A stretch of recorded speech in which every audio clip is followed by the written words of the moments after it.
Hello guys, so today I have a review for you, and this is of the Huion L4S Light Pad, and I was very kindly sent this to review, and I actually was planning on purchasing this a few months back. However, I never got the chance to do so because of life. So here I am with it now, and if you would like to, you can pause the video and just read the specs. So this light pad is very notable for being the thinnest light pad, I guess, on Amazon in history in the art community currently. And you can use this for basically tracing over things or to lay over your art and to work on it with another piece of paper on top. So, I don't use light pads that often. I've been using the Crayola Light Up Tracing Pad just for like mistakes and whatnot. I don't usually use this on a daily basis, so I've never really thought about investing in a large one. But this one's very affordable. It's about $45 on Amazon, which is a lot cheaper than the other light pads available because they usually range from about $100 or maybe more. So let's get on to the thickness here. So this is what it's most notable for. So it's very thin.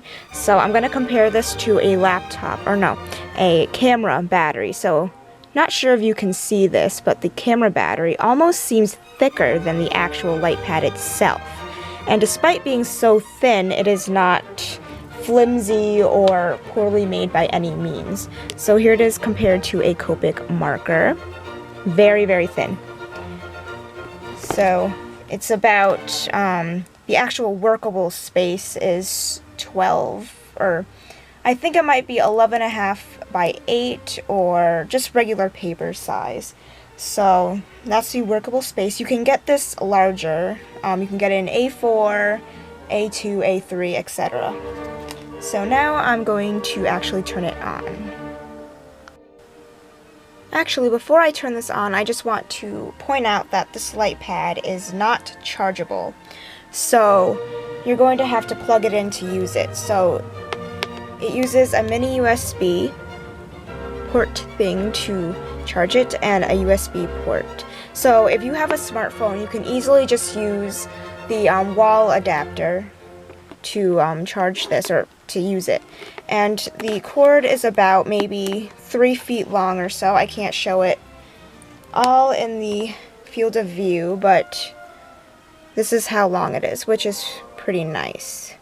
Some people have complained that it's rather short, but I think this is a good length. So now I'm actually going to turn it on.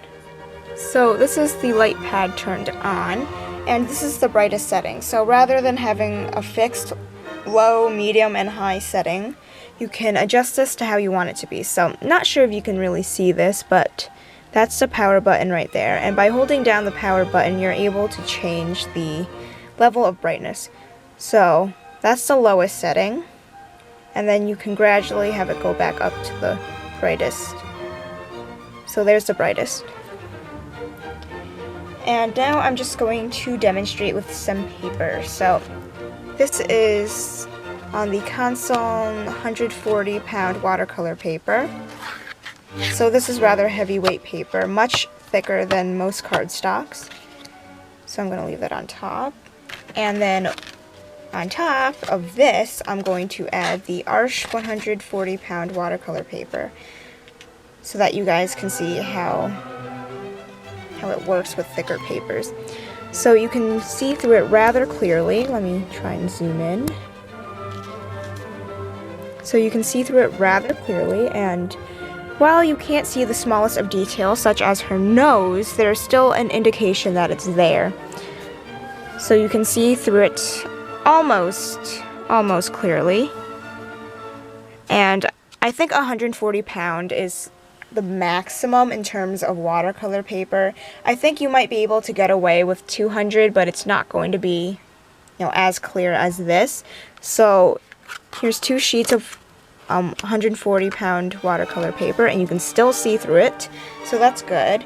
But I think that if you go up to maybe the 300-pound watercolor papers, you will not be able to see through it at all. Because let's add another sheet of paper. This is 140-pound mixed media paper from Strathmore.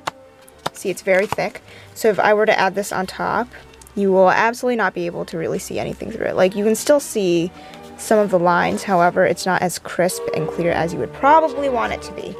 So 140 is good. So now I'm just going to place some cardstock on top in case you don't work with heavyweight papers.